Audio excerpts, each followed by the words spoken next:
کس چیز کا ہے؟ محبت کا ہے۔ خدا یہ نہیں دیکھ رہا کہ تو کیسے چوم رہا ہے، خدا یہ دیکھ رہا ہے تو کس کی محبت میں چوم رہا ہے۔ ورنہ ہونٹ تو ہونٹ ہے، بوسا تو بوسا ہے۔ بندہ پتھر کو کرے تو بدعت، اپنے بچے کو کرے تو عبادت۔ کوئی پتھر کی بھی تو قسمیں ہیں نا، کوئی کالا پتھر، کوئی پیلا پتھر، کوئی سیمنٹ والا، کوئی ٹائل والا۔ اب یہ جو بدن بھی بنا تو کس سے بنا؟ مٹی سے بنا نا۔ تو جب اسے چوم رہے ہو تو یہ بھی تو مٹی ہے نا۔ ہاں، چار شادیوں والے مفتی،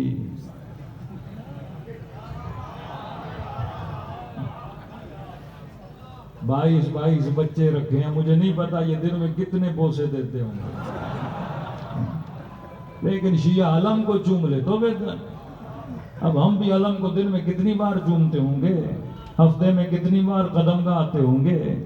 اب یہ بوسے بھی کاؤنٹ کر لو تو مہینے میں کوئی 10 بوسے ہو جائیں گے علم پاک کو، اور تو کتنی مٹیوں کو چوم رہا ہے۔ وہ بدعت نہیں ہے۔ سوال یہ ہے کہ کس کی محبت میں بوسہ دے رہا ہے۔ محبت اگر حلال ہے تو چومنا عبادت ہے،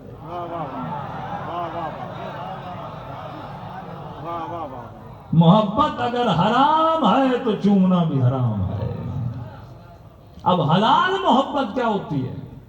سارا مسئلہ یہی ہے۔ ہم سے سوال کریں کہ علی سے محبت، رسول سے عشق، تو سوال یہ ہوگا کہ عشق رسول عاقلانہ ہے کہ نہیں، عشق علی عاقلانہ ہے کہ نہیں۔ میں اس سے عشق کروں جس کا حسب بھی پاک ہے، جس کا نسب بھی پاک ہے، جس کا عمل بھی پاک ہے، جو طاہر بھی ہے، جو پاک بھی ہے، جو عالم بھی ہے، یا اس سے عشق کروں جس کی ولادت کا پتہ نہیں، جس کے باپ کا پتہ نہیں، جس کے عمل کا پتہ نہیں، جس کے کردار کا پتہ نہیں۔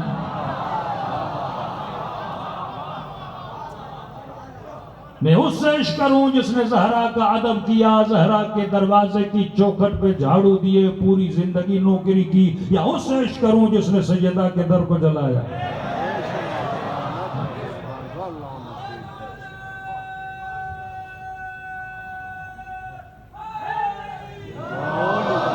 تو کس سے عشق کرے گا؟ جس نے رسول پہ سر پر کوڑا کرکٹ پھینکا، جس نے پتھر مارے، جس نے اذیتیں دیں، جس نے مجنون کہا، کسی نے کاہن کہا، کسی نے ساحر کہا، کسی نے تجھ نام دیے۔ کیا ان سے عشق کرو گے یا ان سے کرو گے جنہوں نے مرہم رکھا،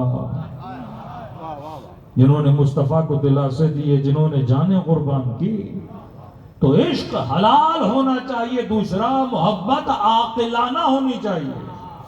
ساری زندگی یہی رسول اور آل رسول سے کہتے رہے گئے، ہمارے ماننے والوں کبھی جاہلانہ محبت نہ کرنا۔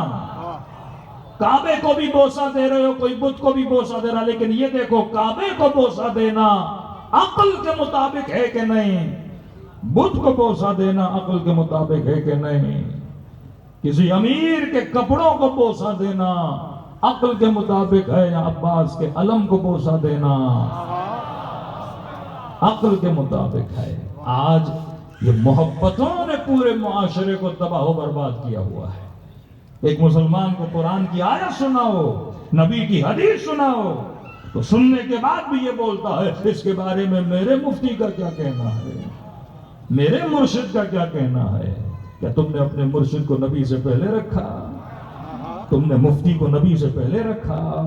قرآن کی صراحتاً آیت ہے کہ اجر رسالت یہ ہے کہ میری آل سے محبت کرو، صراحتاً نبی کی حدیثیں موجود ہیں، لیکن کہتا نہیں میرا مفتی کیا کہتا ہے، میرا مولوی، مطلب اس کے دل میں مصطفیٰ کی اتنی محبت نہیں ہے جتنے اپنے مفتی کی محبت ہے۔ یہ حرام محبت ہے۔ محبت ذیل میں ہونی چاہیے۔ مثلا میں خدا سے بھی محبت کروں اور برابر میں، مثال دے رہا ہوں، آل رسول ہیں، رسول ہیں، اولاد رسول ہیں، فرما برابر نہیں، یہ اللہ کی محبت، اس کے ذیل میں رسول کی محبت، اس کے ذیل میں اہل بیت کی محبت، کیونکہ ان سے بھی محبت کر رہے ہو اس کی وجہ سے۔ اگر ہم عاشق حسین ہیں کس کی وجہ سے؟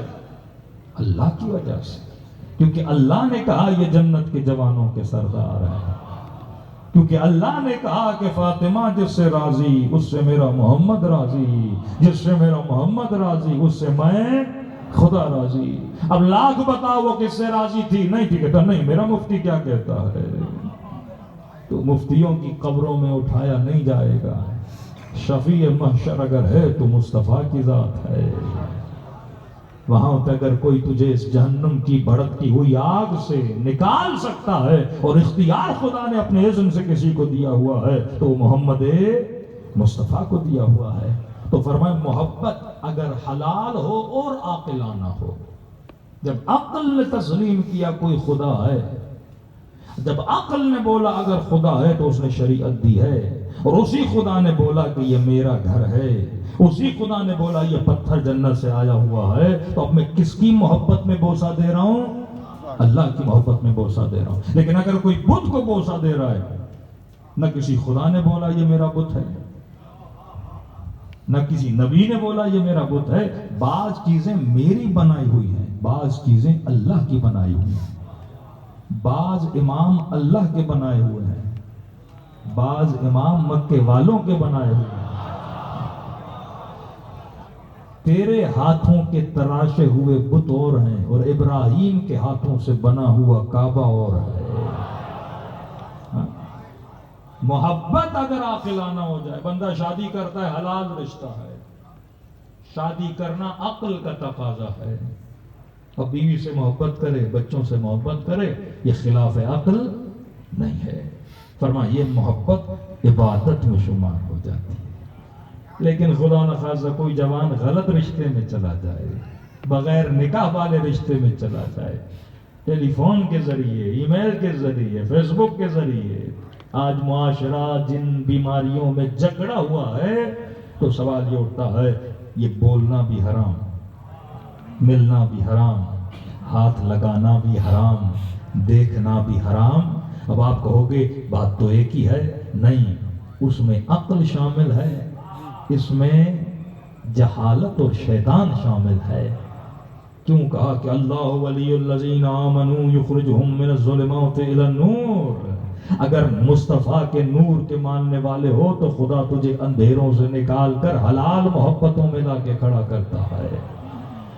لیکن اولیاءہم الطاغوت یخرجونہم من النور الی الظلمات، اگر تم نے اپنا ولی، اپنا امام، ولی کا مطلب کیا ہے؟ تم نے دل کی محبتوں کا امام اگر کسی طاغوت کو بنا دیا، اگر دل کی محبتوں کا امام کسی غیر کو بنا دیا، اب اس کے اشاروں پہ اپنے رشتے بنانے لگے، اپنے تعلقات بنانے لگے، اپنے ریلیشنز بنانے لگے، تو اللہ کیا کہتا ہے؟ یہ اولیاء الطاغوت جو خلاف شریعت مصطفیٰ ہے، یہ تجھے کہاں لے کر جاتے ہیں؟ یہ تجھے اندھیروں اور ظلمتوں میں لے کر جاتے ہیں۔ صحبت مصطفیٰ بندے کو نورانی بناتی ہے، صحبت علی المرتضیٰ بندے کو نورانی بناتی ہے، حسین کی صحبت بندے کو اور بناتی ہے، یزید کی صحبت بندے کو شمر بنا دیتی ہے۔ دل کا پیالہ وہی ہے، محبتیں الگ ہیں۔ اگر صحیح محبت آ جائے تو بندہ شہید حمزہ بن جاتا ہے، اگر غلط محبت آ جائے تو بندہ ابو لہب اور ابو جہل بن جاتا ہے، اگر صحیح محبت آئے تو بندہ عاشق علی بن جاتا ہے۔ محبت عاقلانہ ہونی چاہیے۔ میں کئی مجلسوں میں کہتا ہوں تیرا تعلق، تیرا رشتہ، تیرا مرشد، تیرا آقا، تیرا مفتی، تیرا عالم جسے بھی تو مانتا ہے، عقل کے ذریعے سے مانا کرو، جہالتوں میں نہ پھنسا کرو۔ آج 80% مسلمانوں کا معاشرہ جاہلوں کے پیچھے لگا ہوا ہے، میرا مرشد ہے، میرا آقا ہے، میرا پیر ہے، میرا مولوی ہے، میرا مفتی ہے، لیکن اگر اس کے پیچھے جاؤ نہ عقل کی بات ہے، نہ اس میں کوئی شامت ہے، نہ اس میں کوئی نبی خدا کی سیرت پہ عمل نظر آتا ہے، تبھی معاشرے بکھار کا شکار ہو جاتے ہیں۔ لیکن جنہوں نے عقل کو فالو کیا وہ لاکھوں کے لشکر کو چھوڑ کر حسین کے خیمے میں آ کے بیٹھ جاتے ہیں۔ سلمان تابع عقل تھا، میثم تابع عقل تھا۔ جب عقل نے اصل فیصلہ کر دیا کہ علی کے در کی جدائی جہنم کا نام ہے، زبان کٹا دی پر علی کو نہیں چھوڑا، بازو کٹا دی علی کو نہیں چھوڑا۔ ابتدا میں جن اصحاب نے اپنی جان رسول پہ قربان کی، کس لیے قربان کی؟ کیونکہ سمجھ چکے تھے جناب عمار کی والدہ پہلی شہیدہ ہیں، شکم میں بچہ تھا، دونوں ٹانگوں میں رسیاں باندھ کے جسم کے 2 ٹکڑے کر دیے گئے. صرف اتنا بولا کہ مصطفیٰ کو کچھ کہو، کہنے کے لیے تیار نہیں تھی. آج ایک سوال کر رہا ہوں، گھروں میں جا کے سوچئے گا. 23 سال ہے میرے نبی کی تبلیغ، 23 سال اعلان نبوت کے بعد. وہ رسول جو مکے میں رہتے تھے، مکے والے لوگوں کا مزاج یہ تھا کہ جب اعلان کیا پتھر مارے. حیوانوں کی جو اوجری ہوتی ہے، گندگی جس میں ہوتی ہے، گلیوں سے گزرتے تھے وہ گندگی سر پہ پھینکتے کہ جناب سیدہ چھوٹی جی کہتی ہیں بابا جب گھر آتے تھے گندگیاں سر پہ، کہتی میں اپنے ننھے ننھے ہاتھوں سے بابا کے سر سے گندگیاں ہٹاتی تھی. گلیوں سے گزرتے تو مکے کی عورتیں سروں پہ کچرا پھینکتی، خون سے رنگین ہو جاتے، اتنے پتھر رسول کو مارے جاتے. کوئی کہتا یہ جادوگر ہے، کوئی کہتا یہ کاہن ہے، کوئی کہتا لیاذ باللہ یہ مجنون ہے، اپنی عقل کو کھو بیٹھا. لیکن عجیب انقلاب آیا رسول نے. 23 سال کے بعد یہی جو پتھر مار رہے تھے، جو کچرا پھینک رہے تھے، جو توہین کر رہے تھے، اب یہ جانیں قربان کرنے کے لیے تیار ہے.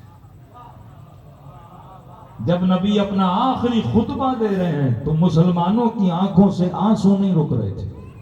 پہلے پتھر مارتے تھے، لیکن اب وہ عالم آیا کہ جب رسول وضو کرتے تھے ہاتھوں کو نیچے رکھتے تھے کہ مصطفیٰ کے کیے ہوئے وضو کے پانی کا ایک قطرہ ہمیں مل جائے. پہلے پتھر مارتے تھے. مزاج اتنا بدل گیا کہ جب مکے کے مہاجرین مدینے جاتے ہیں، جو پتھر مارے، جو کاہن کہیں، جو مجنون کہیں، جو اتنی اذیتیں دیں، اب وجود میں اتنی تبدیلی آ گئی کہ انصار نے اپنے گھروں کو آدھا آدھا کر دیا. اب آدھا مہاجرین کے لیے کون اپنی ملکیت کو تقسیم کرتا ہے؟ یہ کس کی محبت میں کر رہے ہیں؟ مصطفیٰ کی محبت میں. کہ ملتا ہے خاتون اونٹ کو لے کے جا رہی تھی، اونٹ پہ 3 جنازے پڑے ہوئے تھے. کسی نے پوچھا خاتون یہ کس کے جنازے ہیں؟ کہا چھوڑ دو کس کے جنازے، خوشی اس بات کی ہے کہ میرا نبی زندہ ہے. خوشی اس بات کی ہے میرا مصطفیٰ زندہ ہے. وہی محبت جو آپ کو کربلا میں نظر آتی ہے. زینب کو بچوں کی پرواہ نہیں، عباس کو بازوؤں کی پرواہ نہیں، حبیب کو اپنے وجود کی پرواہ نہیں. کا شکریہ ہے میرا حسین زندہ ہے. یہ پرواہ نہیں کس کے جنازے کا. خاتون پھر بھی تو بتا کہ یہ بھائی کا جنازہ ہے، یہ شوہر کا جنازہ ہے، یہ بیٹے کا جنازہ ہے. تینوں نے اپنی جان کو رسول پہ کیا کیا ہے؟ قربان کیا ہے. اتنی تبدیلی مزاج میں آ گئی کہ دوڑے دوڑے منتظار کریں کہ رسول گھر سے کب نکلتے ہیں، مسجد میں کب آتے ہیں، ہم ہاتھوں کا بوسہ دیں. پوری رات کا جاگنا، سفر میں نبی کے ساتھ جانا، شیب ابی طالب میں اتنی زحمتیں رسول کے ساتھ اٹھانا. بھائی 23 سال میں نبی نے ایک معاشرے کو کیا کیا؟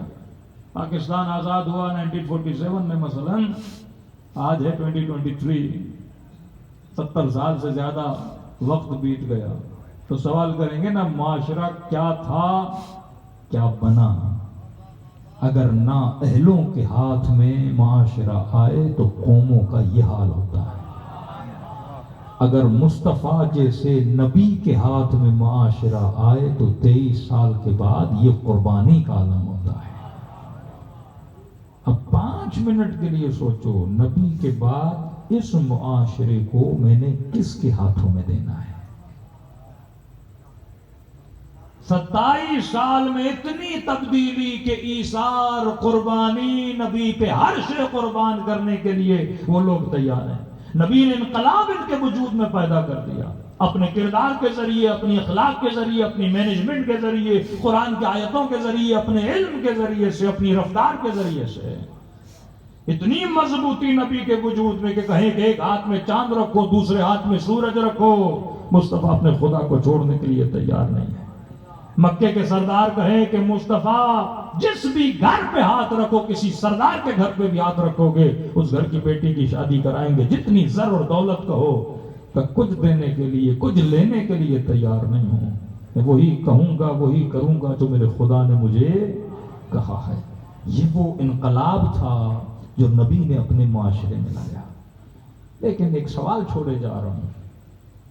بڑی بڑی شخصیتیں آئیں اور گئیں، نبی کے بعد امت نے معاشرہ کس کے ہاتھ میں دیا؟ کہ 50-60 سال کے عرصے میں وہی امت اپنے نبی کے نواسوں کی قاتل بن گئی. سدھار آنا چاہیے نا معاشرے. یہ وہ لوجک اور منطق ہے کہ ہم کہتے ہیں معاشرہ اس کے ہاتھ میں دو جو معاشرے میں انقلاب پیدا کرنے کی صلاحیت رکھے. حسین ابن علی کے ہاتھ میں کربلا تھی. میرے حسین نے حبیب بنایا, میرے حسین نے عباس بنایا. مولا علی کی حکومت اگر علی کے گھر تک اگر محدود تھی تو علی نے اپنی تربیت کے اندر حسین بنایا, حسن بنایا, عباس بنایا, اور امام حسین نے اپنی تربیت کے اندر علی اکبر بنایا, قاسم بنایا. یہ تربیت امام حسین. اسی طرح امام زین العابدین نے اپنی تربیت کے اندر کیا بنایا؟ امام محمد الباقر بنایا. امام محمد باقر نے اپنی تربیت. امام کا اختیار تو ولایت تکوینی بڑی ہے, لیکن فزیکل اگر دیکھا جائے کہ امام کو کہاں تک اختیار دیا جا رہا ہے تاکہ امام کیا کرے, لوگوں کی تربیت کرے. علی نے سلمان بنایا, مقداد بنایا, میثم بنایا, حبیب بنایا. سوال یہ ہے اسی طرح امام حسین نے اپنے اصحاب بنائے, رسول نے بڑی بڑی شخصیتیں بنائے, لیکن جن کو تم مانتے ہو انہوں نے کیا کیا بنایا؟ علی نے معاشرے کو حسن اور حسین دیا, حسین نے معاشرے کو عباس دیا, تیرے پیر نے معاشرے کو یزید دیا. گھر کی تربیت بتاتی ہے تو معاشرے کو کیا دے رہا ہے. تیرا مزاج بتاتا ہے تو معاشرے کو کیا دے رہا ہے. رسول نے 23 سال میں جہالت بھرے معاشرے کو, مشرک معاشرے کو موحد بنایا, نجاستوں میں پلنے والوں کو طہارت سکھا دی, بتوں کے سامنے جھکنے والوں کو اللہ کی دربار کا ساجد بنا دیا. یہ نبی کی تربیت کا اثر تھا. چھوڑیں دوسروں کو. اب سوال یہ ہے کہ ہم جو یہاں پہ نبی کا میلاد منانے آئے ہیں, ہم کیا کریں کہ میرے معاشرے میں تبدیلی آئے. وہ معاشرہ جو خود کو کہتا ہے ہم ولائی ہیں, وہ معاشرہ جو یہ کہے کہ ہم رسول سے ایسے محبت کرتے ہیں جیسے محبت کرنے کا حق ہے, اور رسول کے بعد آل رسول سے ایسے محبت کرتے ہیں جیسے رسول نے کہا ہے. اب یہ محبت میرے وجود میں اتنے اثر کو پیدا کرے کہ میں بھی اپنے گھر کی تربیت یہ کروں. پھر امیر المومنین کہیں کونوا لنا زینا ولا تکونوا لنا شینا. معاشرے میں علی کے لیے زینت بن کے چلنا, کہ ہر معاشرہ جب تیرے معاشرے کو دیکھے تو یہ کہے یہ معاشرہ نبی کی سیرت اور علی کی ولایت پہ چلنے والا معاشرہ ہے. اگر قاسم آباد میں 100 گھر شیعوں کے ہیں اور 500 گھر اہل سنت کے ہیں تو کوئی فرق تو ہونا چاہیے نا ان 100 گھروں میں اور ان 500 گھروں میں. دور سے دیکھ کے پتہ لگے کہ یہ کس کا گھر ہے, یہ علی اور رسول کے ماننے والے کا گھر ہے. 3 چیزیں بتاؤں اور زحمت کو تمام کروں. رسول کی زندگی کے 3 پہلو ہیں. میری طرف سے ہدیہ لے کر جائیے گا گھروں کی طرف. 3 پہلو ہیں, وہ رسول نے یا آل رسول نے. ان 3 پہلوؤں کے علاوہ 3D جس طرح بولتے ہیں نا, ایک چیز پڑھی اس کے 3 اینگل ہیں. اب سوال یہ ہے کہ کس مسلمان نے کون سا اینگل لیا, کس مسلمان نے کون سا اینگل نہیں لیا. ایک مرتبہ آدمی آتا ہے قدم پہ امیر المومنین پہ, صرف قدم کو دیکھتا ہے, بوسہ لے کے چلا جاتا ہے. ایک نہیں آتا ہے کہتا علی مجھے اس قابل بنا کہ میں تیرے قدموں کو دیکھ کر انہی نشانوں پہ چلنا سیکھوں. کچھ ہیں مسلمان جو جاتے ہیں خانہ خدا کا طواف کر کے شیطان کو کنکریاں مار کے واپس آ جاتے ہیں. شیطان بھی دیکھ کے مسکراتا ہے, یہ خود شیطان ہے, مجھے کیوں مار رہا ہے. بھائی کوئی فلسفہ ہے کنکری مارنے کا نا, پتہ ہی نہیں کیے جا رہا ہے. 40 پہ تھا میں سال, کئی ایسے زائروں کو میں نے دیکھا. چلو اللہ کا کرم ہے, شفقت ہے, رحمت ہے کہ خدا تجھے بلاتا ہے. امام حسین اپنی کربلا بلاتے ہیں, لیکن پتہ ہی نہیں, آتے ہیں دن بھر ہوٹلوں میں سوتے رہتے ہیں, امام حسین کے حرم میں جاتے ہیں, بوسہ دے کے واپس آ جاتے ہیں. اب ان کے ذہن میں یہ ہے کہ زری کو بوسہ دیا تو بس زیارت ہو گئی. یہ بھی نہیں پتا 2 رکعت نماز زیارت ہے, اذن دخول ہے, وہ زیارت پڑھنی جو چھٹے امام نے پڑھی. جو جناب انصاری نے پڑھی. کچھ چیزوں کے آداب ہوتے ہیں. کیا لینے گئے تھے, کیا لے کر آئے, تمہارے دل کا رشتہ حسین کے ساتھ بنا کہ نہیں, محبت سے جڑی کہ نہیں, دل کے پیالے کو حسین کی معرفت سے بھر کے آئے کہ نہیں. پاکستان آتا کہتے ہیں بڑا اچھا کھانا ملا, بڑی اچھی سبیلیں تھیں. بھئی یہ کھانے تو یہاں بھی فوڈ اسٹریٹ پہ چلے جاؤ بڑے لگے ہوئے ہیں. تو کھانا کھانے گیا تھا, تو سبیلیں دیکھنے گیا تھا, تو حسین سے خیرات معرفت لینے گیا تھا, تو متصل ہونے گیا تھا اپنے امام سے. اتصال قلبی جب تک اپنے مولا سے نو فائدہ نہیں, اتصال قلبی جب تک رسول سے نو. مختصر کروں, تھکاوٹ نہ دوں آپ کو. 3 پہلو ہیں رسول کی زندگی کے. پہلا پہلو غور سے سنیے گا کہ نبی کیا پہنتے تھے, کیا کھاتے تھے, کیسے گھر میں رہتے تھے, کیسی سواری رکھتے تھے, کن گلاسوں میں پانی پیتے تھے. ایک یہ پہلو ہے. لیکن اگر عقل کے ذریعے سے سوچو گے اس نبی کی زندگی کے پہلو کا میری زندگی سے کیا لنک ہے. آج ایک بڑا مسلمانوں میں چل رہا ہے نا, نبی یہ پہنتے تھے ہم یہ پہنیں گے, نبی مسواک تو ہم مسواک, نبی کے بال بڑے تو ہمارے بال بڑے. کسی نے کہا نبی کی شلوار ٹخنوں سے اوپر تھی. میں نے کہا زمانے میں شلوار تھی نہیں. عرب آج بھی شلوار نہیں پہنتے, عرب دھوتی پہنتے ہیں. آج بھی عرب کیا پہنتے ہیں, دھوتی پہنتے ہیں. کچھ گھٹنوں کے اوپر کچھ گھٹنوں کے نیچے. یہ شلوار تو بعد کی ایجاد ہے. اس زمانے میں فیشن جیسے بدلتا ہے, کپڑوں کی رواج بدلتا ہے. اب بولیں کہ سارے پاکستانی نبی کے سنت پہ عمل نہیں کرتے کیونکہ جبہ نہیں پہنتے. نبی کیا پہنتے تھے, یہی جبہ جو میں نے پہنا ہوا ہے نا, بڑی قمیص جسے بولتے ہیں. نبی کیا پہنتے تھے, نبی کیا کھاتے تھے, نبی کی سواری کیا تھی, نبی کس چیز سے مسواک دیتے تھے, نبی کیا کر, بال نبی کے کتنے تھے, داڑھی نبی کی کتنی تھی. یہ ایک پہلو ہے نبی خدا کا ظاہری پہلو. اب مفتی بولے میں نے کپڑے بھی وہ پہننے ہیں, میں نے مسواک بھی وہ رکھنا ہے, میں نے برتن بھی وہ رکھنے ہیں. کچھ ایسے مدنی منع ہیں کہ اسٹیل کے برتن نہیں, شیشے کے برتن نہیں. نبی کے زمانے میں شیشہ نہیں تھا, یہ نہیں تھا, وہ نہیں تھا. مٹی کے برتنوں میں پانی پیئیں گے کیونکہ رسول نے پیا تھا. زلفیں بڑی بڑی رکھیں گے کیونکہ نبی نے رکھی تھی. داڑھی کو لال کریں گے. اس میں بھی آتا ہوں, امیر المومنین پہ کسی نے اعتراض کیا تھا کیونکہ نبی داڑھی کو لال کیا کرتے تھے. تو کل سے میں ایک اعتراض کرتا ہوں کہ بریانی بھی نہ کھاؤ. نبی نے کبھی بریانی نہیں کھائی.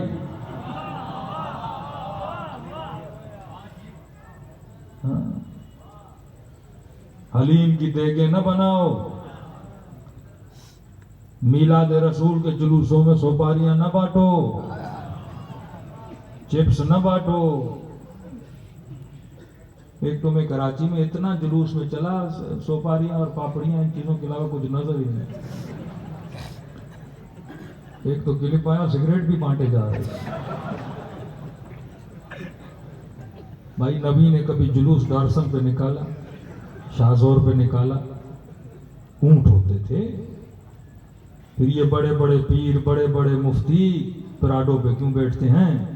ایک خچر کھڑا کر دو, ایک گدھا کھڑا کر دو, ایک اونٹ کھڑا کر دو. یہ تو نبی کی سواری تھی.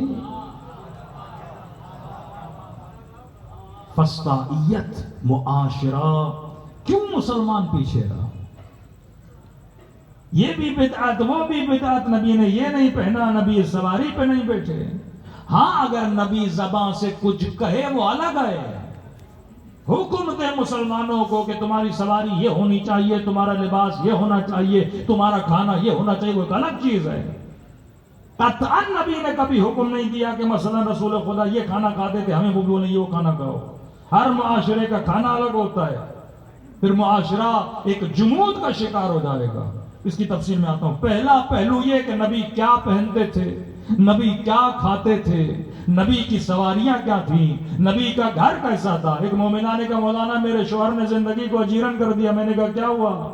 کہ کوفے ہو کر آیا ہے، امیر المومنین کا گھر دے کر آیا ہے، مجھے بڑے گھر سے نکال کے چھوٹے گھر میں لے کر کے آئے کہ امیر المومنین کا گھر چھوٹا تھا۔ میں نے کہا لگتا ہے سامرا جا کر امام حسن عسکری کا گھر نہیں دیکھا اس نے، وہ اتنا بڑا تھا۔ بھائی ہر زمانے کے حساب سے گھر بنتے تھے، ہر زمانے کے حساب سے لباس بدلتا تھا۔ تو پہلی چیز نبی کیا کھاتے تھے، کیا پیتے تھے، لباس کیسا تھا، سواریاں کیسی تھی، ایگزیکٹ یہی ہر امام کے زمانے میں ہوتا تھا۔ اور کئی لوگ ان چیزوں کا شکار ہوتے تھے۔ ایک صوفی چھٹے امام کے پاس آیا، کبھی امام حسن کے پاس آئے، کبھی امام رضا کے پاس آئے، مختلف روایتیں، کہنے لگے کہ فرزند رسول آپ کا لباس وہ نہیں جو آپ کے بابا علی کا تھا۔ امام نے کیا کہنا چاہتے کہ دیکھو میری جوتی بھی پھٹی ہوئی، لباس بھی پرانا، سخت لباس ہے، میرا کھانا بھی یہ ہے، میں سخت سوکھی روٹی کھاتا ہوں امیر المومنین کی طرح، لیکن اے فرزند رسول آپ کا لباس بھی اچھا، آپ کی سواری بھی اچھی۔ تو میرے مولا نے مسکرا کر کہا جب تو حکمت کو نہیں سمجھے گا نا تب تک ولایت سمجھ میں نہیں آئے گی۔ فرمایا جس زمانے میں میرے بابا رہتے تھے وہ غریبوں کا زمانہ تھا، اور بندہ جب غریبوں کی بستی میں رہتا ہے تو لباس غریبانہ ہونا چاہیے۔ کہ جس زمانے میں میں رہتا ہوں مسلمانوں کے حالات کیا ہو گئے ہیں، بہتر ہو گئے ہیں، لہٰذا ہم بھی وہی لباس پہن رہے ہیں۔ سختی سے منع کیا معصومین نے کہ وہ کام نہ کرو، یہ جہالت کے کام ہے۔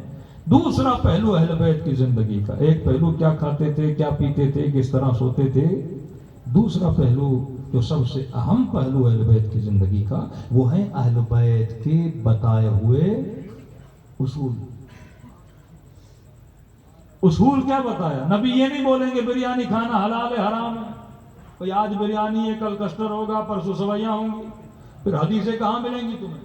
کسی کو تو اجتہاد بولتے ہیں کہ میں نے زمانے کے حساب سے کیا دینا ہے، فتویٰ دینا ہے۔ نبی نے کیا بتایا؟ اصول بتایا۔ یا رسول اللہ دھوتی پہنوں کہ نہیں پہنوں، شلوار پہنوں کہ نہیں پہنوں، چوڑی پاجامہ پہنوں کہ نہیں پہنوں۔ اب ہر زمانے کا لباس بدل رہا ہے۔ یا رسول اللہ بالوں کے بڑے فیشن آ گئے، کوئی پیچھے سے بال منڈوا رہا ہے، کوئی چھوٹے رکھ رہا ہے، کوئی بڑے رکھ رہا ہے، آج کل تو بڑے فیشن ہے، کوئی کوے کی طرح، کوئی مرغی کی طرح، کسی کے بال اوپر کسی کے بال نیچے، سمجھ نہیں آ رہی حلال کیا ہے حرام کیا ہے۔ یا رسول اللہ کپڑے کون سے پہنوں، ٹائٹ پہنوں، کھلے پہنوں، بڑے پہنوں، بندے کو سمجھ نہیں آ رہی۔ جوتی کون سے پہنوں یا رسول اللہ؟ یہ جوتی جو سارے مسلمان اٹھا کے گھوم رہے پہنتا کوئی ویسی نہیں ہے۔ جوتی سے بڑا پیار ہے لیکن ویسی جوتی نہیں پہننی۔ یا رسول اللہ نبی کیا بتائیں گے؟ اصول بتائیں گے۔ اصول کیا ہے؟ کہ کھانا جو بھی کھاؤ نا اصول یہ ہے حلال ہو، طیب ہو، طاہر ہو۔ تین اصول دیکھ لو، دنیا کے کسی بھی کونے میں چلے جاؤ یہ تین چیزیں اگر تیرے کھانے میں پائی جاتی ہیں تو کھانا کھانا کیا ہے؟ صحیح ہے۔ اب سامنے بریانی پڑی ہے، پہلے یہ دیکھو حلال ہے کہ نہیں، مرغی کا گوشت ہے یا لاہور سے گدھے کا گوشت آیا ہے، یہ دیکھو گوشت کون سا ہے، حلال ہے کہ نہیں۔ چائنا چلے گئے، پتا چلا ہے تو مرغی لیکن ذبیحہ صحیح ہے کہ نہیں، پتا چلا ہے تو مرغا ہے تو بھینس لیکن یہ دیکھو ذبح صحیح طریقے سے ہوا ہے کہ نہیں۔ کھانا کیا ہونا چاہیے؟ حلال۔ دوسری چیز حلال ہے لیکن یہ دیکھو طاہر ہے کہ نہیں۔ امام کے لیے شرط طہارت ہے نا، ہم کہتے ہیں امام وہ ہو جو کیا ہو، ہر نجاست سے دور ہو، کہ کھانا بھی وہ کھاؤ جو نجس نہیں ہونا چاہیے، کھانا کیا ہونا چاہیے؟ طاہر ہونا چاہیے۔ مثلا گوشت آپ لے کر آئے لیکن خون لگا ہوا ہے، صحیح طریقے سے پاک نہیں ہوا۔ تیسری چیز یہ دیکھو طیب ہے کہ نہیں۔ طیب کسے بولتے ہیں؟ حلال بھی ہے پاک بھی ہے، لیکن اکثر لوگوں کو نہیں پتا جو رسول نے فرمایا یہ دیکھو طیب ہے کہ نہیں ہے۔ کبھی کبھی کھانا طیب بنتا ہے ذکر خدا سے، اور میں سفروں پہ بیٹھو بسم اللہ الرحمن الرحیم پڑھ کے کھاؤ، کھانا کھا لو تو ایک صلوات محمد اور آل محمد پہ بھیجو، جن کے صدقے میں خدا نے کائنات کو کیا کیا ہے، حل کیا ہے۔ خاتون آئی، یا رسول اللہ میں بازار میں کام کرتی ہوں، بیوہ ہوں، کمانے والا کوئی نہیں۔ نبی نے فرمایا ٹھیک ہے، کیا کرتی ہو؟ یا رسول اللہ بازار میں جاتی ہوں، کچھ چیزوں کو بیچتی ہوں۔ کیا بیچتی ہو؟ یا رسول اللہ کچھ کھانے وانے کی چیزیں بنا کے مارکیٹ میں بیچتی ہوں، کبھی کپڑے کی چیزیں بنا کے۔ اب یہ بتائیے میری کمائی حلال ہے کہ نہیں کا حلال ہے، طاہر ہے کہ نہیں کا طاہر ہے؟ نبی نے کہا یہ بتاؤ جب کاروبار کرتے ہوئے چیزوں کو بیچتی ہو اور مؤذن مسجد سے اذان کی آواز دیتا ہے، کاروبار بند کرتی ہو کہ نہیں؟ اثر نسلیں ایسے نہیں بنتی کہ مولانا 4 بیٹے ہیں، ایک بڑا نیک ہے، دوسرا تھوڑا سا شیطانی زیادہ کرتا ہے، تیسرا نہ اللہ کی طرف ہے نہ رسول کی طرف، دن رات گھومتا پھرتا۔ میں نے کہا ہیں تو تینوں تیرے، لیکن سوال یہ ہے کہ یہ جو لقمے ان کی شکم میں ڈال رہے ہو، کبھی کماتے وقت اللہ کا ذکر کر رہے تھے، وہ لقمہ کھلایا، کبھی کماتے وقت نگاہ حرام میں مبتلا تھے، وہ لقمہ کھلایا، تو ہر لقمہ جو شکم میں جا رہا ہے، خون بن رہا ہے، وہ تیری نسلوں میں کیا ڈال رہا ہے؟ اثر ڈال رہا ہے نا۔ علی کی کمائی کھانے سے کوئی عباس بنتا ہے، علی کے در پہ روٹیاں کھانے سے کوئی سلمان بنتا ہے، کوئی فضا بنتی ہے۔ یہ وہ محنت سے کی گئی گندم ہے اور جو ہے جو مولا علی گھر میں لاتے تھے نا، تبھی نیاز کھانے سے بندے کے وجود میں اثر ڈلتا ہے نا، کیونکہ اس کی نسبت کس سے؟ امام حسین سے نسبت ہے نا۔ فرمایا جب اذان کی آواز آتی ہے بتاؤ نماز کے لیے جاتی ہو کہ نہیں؟ یا رسول اللہ نماز تو پڑھتی ہوں لیکن فوراً نہیں جاتی، گاہک کھڑے ہوتے ہیں، رش ہوتی ہے، یا رسول اللہ 3-4 گھنٹے کے بعد جا کے مسجد میں پڑھ لیتی ہوں۔ نبی نے کہا تیری کمائی حلال تو ہے پر طیب نہیں ہے، کیونکہ تو نے مال کو رب کی محبت پہ کیا دیا ہے؟ ترجیح دیا ہے۔ رسول فرماتے ہیں اللہ نے اوصانی، میرے رب نے مجھے کچھ وصیتیں کی ہیں، اور جن وصیتوں پہ عمل کرنے کی وجہ سے میں نے مکے میں مدینے میں اتنے بڑے انقلاب کو کھڑا کیا۔ پہلی وصیت فرمایا، اللہ نے یہ فرمایا کہ محمد جو بھی کام کرو خلوص کے ساتھ کرو۔ خلوص کا مطلب جو بھی کرو اللہ کی رضا کے لیے کرو۔ ایک مرتبہ مولوی مجلس پڑھنے جاتا ہے کسی سیاستدان کی وجہ سے، کسی دوست کی محبت کی وجہ سے، کسی کے کہنے کی وجہ سے، لیکن ایک مرتبہ خالصتاً مجلس پہ جاتا ہے حسین ابن علی کی وجہ سے۔ عمل میں خلوص، اور جب خلوص ہوتا ہے تو خدا کیا ڈالتا ہے؟ اس میں اثر ڈالتا ہے۔ آیت اللہ محمد شاہرودی فرماتے ہیں کہ ایک زمین تھی، وہاں پہ اپنا گھر بنانا تھا۔ اب کہتے ہیں روڈ پہ بیچارے مزدور بیٹھے رہتے ہیں، کوئی آئے دہاڑی میری لگ جائے گی، تو کہتے ہیں کوئی 15-20 مزدور بیٹھے تھے، تو میں نے ان کو کہا دیکھو یہ میرے گھر کا کام ہے، مہینے کا کام ہے، تم لوگ کرو اور سکون اور آرام سے کرو، تمہاری جتنی فیس ہوگی ہم تجھے دینے کے لیے تیار ہیں۔ آغا شاہرودی کہتے ہیں کام چلتا رہا اور کام تھوڑا لمبا ہو گیا، اور اتنے میں محرم کا مہینہ آ گیا۔ مزدور ظاہر شیعہ تھے، انہوں نے کہا آغا شاہرودی محرم کا مہینہ آیا ہے، آپ کا گھر دور ہے، ہم کسی امام بارگاہ کسی مجلس میں جا تو نہیں سکتے، اگر آپ کی اجازت ہو ہم صبح کام کریں گے، رات کو حسین کی مجلس کا فرش بچھائیں گے، آپ اجازت دیں؟ انہوں نے کہا کوئی بات نہیں، میرے گھر میں برکت ہوگی، میری جگہ میں برکت ہوگی، جہاں ذکر حسین ذکر محمد اور آل محمد ہو، اس سے اور مجھے کیا چاہیے کہ میں بھی نیاز دوں گا، تمہارا کھانا پینا سب میرے ہاتھوں میں۔ آغا شاہرودی کہتے ہیں 1 محرم 2 محرم 3 4 محرم گزر گئی، 6 محرم آئی تو انہوں نے کہا اتنی جگہوں پہ گئے ہیں، اپنے بچوں کو کہا کہ شام کو جہاں پہ مزدور کام کرتے ذکر کر رہے ہیں اہل بیت کا، ایک مجلس وہاں بھی چلے جاتے ہیں۔ ہمارے یہاں ہوتا ہے نا بڑی امام بارگاہ، بڑا مولوی، اب بندہ مولوی کو سننے جا رہا ہے، مولوی کی محبت میں نہ جایا کرو، حسین کی محبت میں آیا کرو۔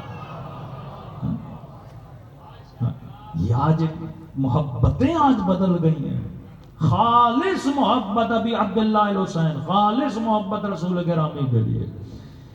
کہتے ہیں شام کو گئے، ہم نے کہا کس طرح ہوتا ہے؟ کہا ایک مولانا آتے ہیں مجلس پڑھتے ہیں، اس کے بعد ہم آپس میں ہی مزدور ہیں 16-17 ماتم کرتے ہیں، عزاداری کرتے ہیں، نیاز کر کے سو جاتے ہیں۔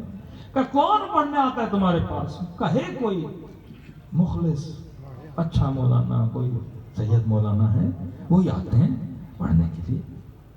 کہتے ہیں کہ ہم جیسے مجلس میں بیٹھے ہیں، ہم نے کہا دیکھیں کون آ رہا ہے پڑھنے. بس دور دراز علاقہ، تہران کے بہت بڑے عالم تھے آغا امینی آیت اللہ، جن سے ڈیٹ لینے کے لیے لوگ مہینوں انتظار کرتے تھے جو ملتے نہیں تھے. کہتے 16 مزدوروں میں دیکھا آغا امینی اپنی گاڑی سے اترے، ممبر پہ بیٹھے، ہم پریشان ہو گئے جن سے ٹائم لینے کے لیے 6 مہینے کا انتظار کرنا پڑتا، یہ مزدوروں کے یہاں کیسے چلے آئے؟ کہتے ہیں آغا امینی سے پوچھا قبلہ آپ کبھی یونیورسٹی میں لیکچر دے رہے ہیں، کبھی امام بارگاہ میں، کبھی مسجد میں، کبھی حوضے میں، آپ کے پاس ٹائم ہی نہیں ہوتا. کہتے ہیں ایک دن میں ایک یونیورسٹی میں لیکچر دے کے جا رہا تھا، چند مزدور میری گاڑی کے پیچھے دوڑ رہے تھے. آغا امینی ہم بڑے غریب ہیں، 10 دن حسین کی مجلس پڑھتی تھی.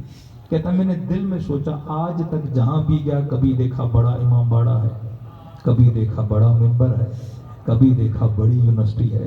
میں نے کہا اگر یہاں جاؤں گا تو یہ خالصتاً حسین کے لیے جاؤں گا.